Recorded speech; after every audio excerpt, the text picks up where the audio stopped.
In our house, disability is natural. In our house, having a disability is an asset.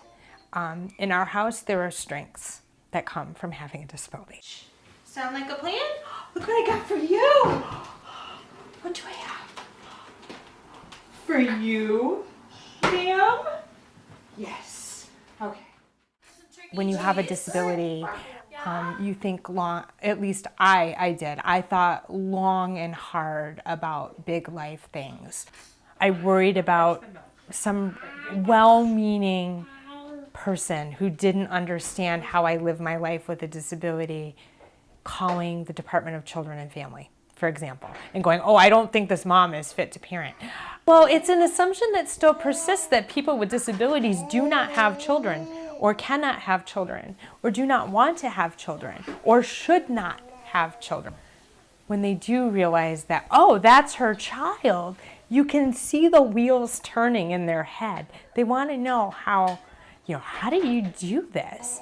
Where's Mama's nose? There's Mama's nose. Good girl. I can just look at them and say, hey, you're a mom, I'm a mom. I just do it.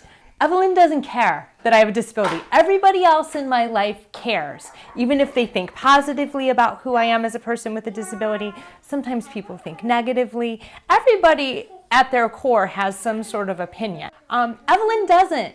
She doesn't care. They're talking about you. She's got good timing. When I brought my daughter home from the hospital, my disability is so secondary to all of this because the decisions we make for children and for our well-being, they come from your gut, they come from your heart. They don't come from my legs. I pull myself out of this wheelchair and I get down on the ground and I play with her. Your mama come down play with you? And that is physically a really tough thing to do, but I love being down on her level. I love seeing the world the way that she sees the world. I love teaching her things. She's like a sponge. Take a nap. Bye. I love seeing her with her dad.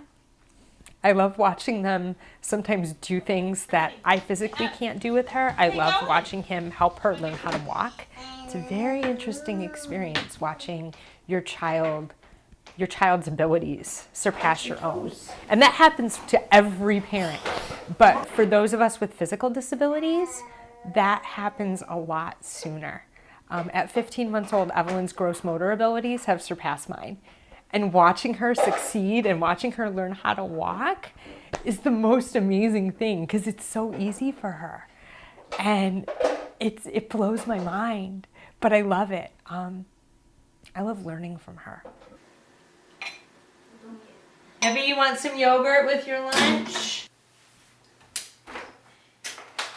I can still say having a child is the absolute best thing I've ever done. It is the most fun. It is the hardest and the toughest, but also just joyous. I look at myself in the mirror every single day and at the end of the day, and the question I always ask myself at the end of the day is, was I sort of the mom that I need to be for this child today? Having a disability makes me a better parent. Full stop. Full stop. It makes me resilient. It makes me think out of the box. It makes me problem solve because having a disability is nothing more than, for me, a lifelong exercise in problem solving. Having a kid isn't any different. You're problem solving and putting out fires all day. Well, that's what I've done my entire life, just to figure out how to get into the car, load my wheelchair, go to work, go to the grocery store, do what I need to do. Having a kid's no different. It just ups the stakes. Sometimes when I see moms with jogging strollers, I go, oh, I wish I could go for a jog. But then, with my baby. But then, I put my baby on my lap and we zoom down the street. It's the same thing. For her, it's probably more fun. How can you not love that? I mean, it's the best. And it's absolutely an outcome that all of us with disabilities should be able to have if it's something that we want.